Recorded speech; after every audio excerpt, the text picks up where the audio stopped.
नीलेश जी, मैं आपकी राय ये कमोडिटी साइकिल पर भी लेना चाहूंगी, क्योंकि पिछले पूरे महीने हमने देखा है वो मेटल्स के दामों में लगातार इजाफा ही देखने को मिला, जो क्लियरली कुछ कंपनियों के लिए बेहतर साबित हुए, लेकिन कुछ के लिए आगे मार्जिन्स के तौर पर भारी पड़ सकते हैं। लेकिन इस सिक्लिकलिटी में क्या अभी भी निवेशकों के हाथ में और पैसे बनाने के मौके मिलेंगे? एक मेटल की साइकिल समझ पाना थोड़ा मुश्किल है।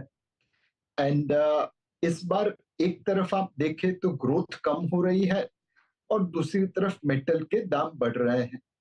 यह स्पेक्यूलेशन है, डिमांड सप्लाई है, जियोपॉलिटिकल रिस्क है, इसका अंदाजा लगाना मुश्किल है। बट एक बात तय है, अगर मेटल के दाम इतने ऊपर रहे तो ग्लोबल ग्रोथ जो थोड़ी वीक है वह और भी वीक हो जाएगी और मेटल डिमांड के ऊपर एडवर्स इंपैक्ट आएगी। तो हमारा मानना यह है कि इस वक्त मेटल क्षेत्र में जिस प्रकार के कमोडिटीज के दाम बढ़े हैं, चाहे कॉपर हो, स्टील हो, एल्यूमिनियम हो, वहां पे थोड़ा प्रॉफिट बुकिंग का समय है। साइकिल कब टर्न होगी किसी को पता नहीं है, बट इस लेवल पे मेटल प्राइसेस को सस्टेन होना थोड़ा मुश्किल लगता है, looking at the global growth. यहाँ पर एक और चीज नीलेश जी, जो हमने रीसेंट पास में देखी है, वो हेवीज वर्सेस मिड कैप्स, और उस पर हमने खूब चर्चा पहले भी की है। यहाँ से अगले मूव के लिए आपको क्या लग रहा है? दिग्गजों में ही सबसे ज्यादा वो पोटेंशियल अभी भी दिखाई दे रहा है, अर्निंग्स के लिहाज से हो या फिर बाकी के जो ट्रिगर पॉइंट्स हो?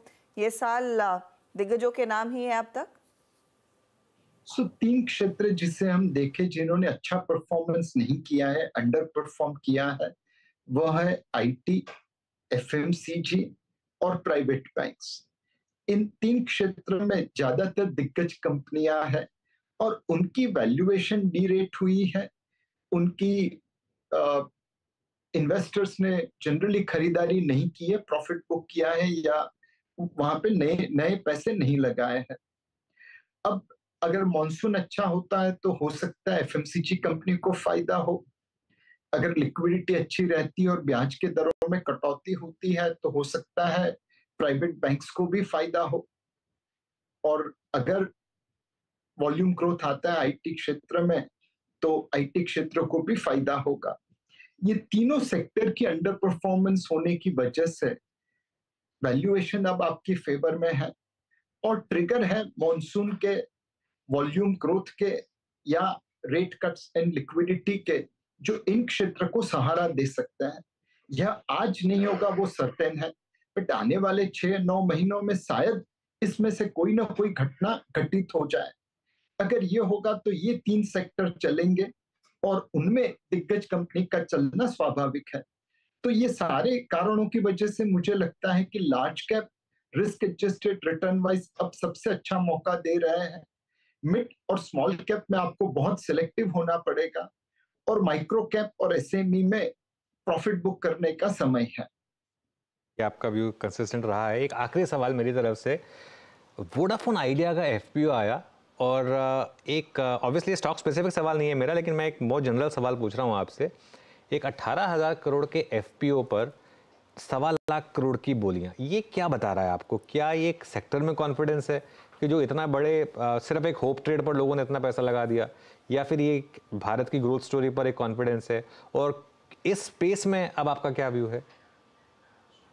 अनुज भाई, इंडिया में आप जो भी कहे उसका ऑपोजिट भी आप प्रूव कर सकते हैं। तो इस ट्रेड में कई लोग आए हैं जो टेलीकॉम क्षेत्र पे बुलिश है।